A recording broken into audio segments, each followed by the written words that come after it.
নমস্কার, মেমারি যোগ থেরাপি সেন্টারের পক্ষ থেকে আজকে আছে আমাদের মানালি পোদ্দার, নবীন মজুমদার এবং জ্যোতিবল। এই তিনজন মিলে আপনাদেরকে দেখাবে শশঙ্কাসন কিভাবে করতে হয় বা শশঙ্কাসন করার পর আমরা কোন কোন দিকগুলোকে আমরা নজর রাখবো, তবে আমাদের ব্যায়ামটি সঠিক হবে। ঠিক সেই নিয়মগুলো আপনাদের সামনে তুলে ধরছে এই তিনজন আমাদের মেমারি যোগ থেরাপি সেন্টারের তরফ থেকে। নাও শুরু করো, আস্তে আস্তে সুন্দরভাবে প্রণাম করে নাও।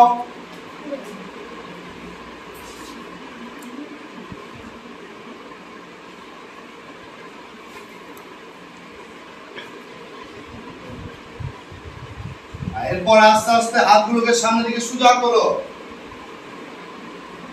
ধীরে ধীরে এবার হাঁটু গিরে আস্তে আস্তে বসো, হাঁটু ভেঙে বসো, পাগুলো সামনের দিকে ছড়িয়ে দাও।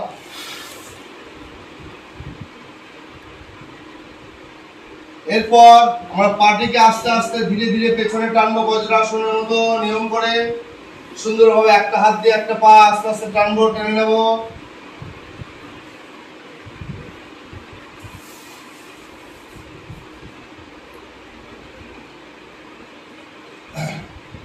এবার ধীরে ধীরে আমরা পায়ের পেছনে হাতটিকে নিয়ে যাব, গোড়ালিটাকে আমরা ধরবো, কে সুন্দরভাবে হাত দিয়ে গোড়ালিটাকে ধরবো। এবার নমস্কার ভঙ্গি হয়ে আস্তে আস্তে অর্ধপূর্ণাসনের মতো মাথাটাকে নামিয়ে দাও, হাঁটুর সাথে সুন্দরভাবে লাগিয়ে রাখো।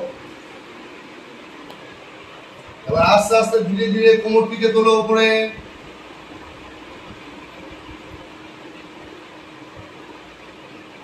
মনে রাখবে আমাদের হাঁটু এবং কোমর অবধি যেন আমাদের 90 ডিগ্রি অ্যাঙ্গেল হয়।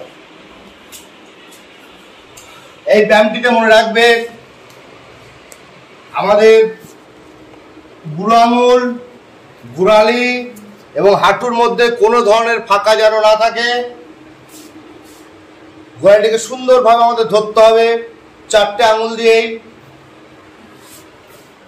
হাঁটু থেকে হাঁটুর সঙ্গে সোজা পাছা অবধি যেন আমাদের 90 ডিগ্রি অ্যাঙ্গেলে থাকে। মাথার তালু মাটিতে থেকে থাকবে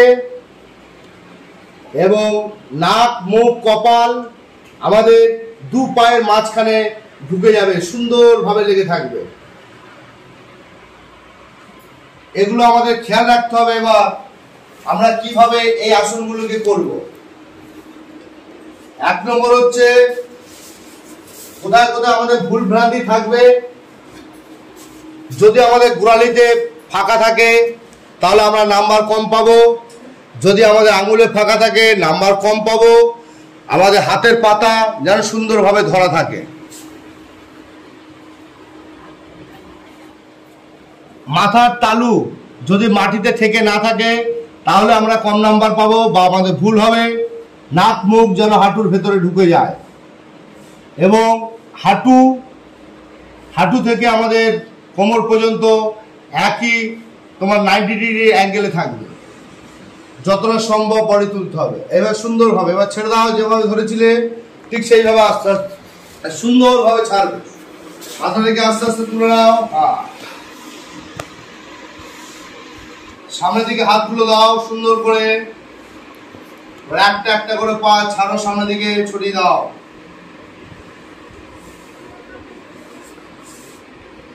এই নিয়মগুলোকে সবসময় মনে রাখবেন।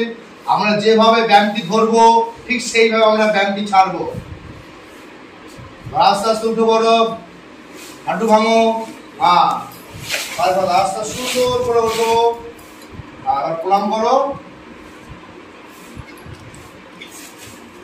এই নিয়মে, সঠিক নিয়মে যদি আমরা ব্যায়াম করতে পারি তাহলে আমাদের ব্যায়ামটি আমরা সঠিকভাবে করে যে কোনো কম্পিটিশন বা যে কোনো প্রতিযোগিতামূলক জায়গায় গিয়ে আমরা আমাদের স্থান অর্জন করে আমরা আসতে পারবো বা জয়লাভ করে আসতে পারবো।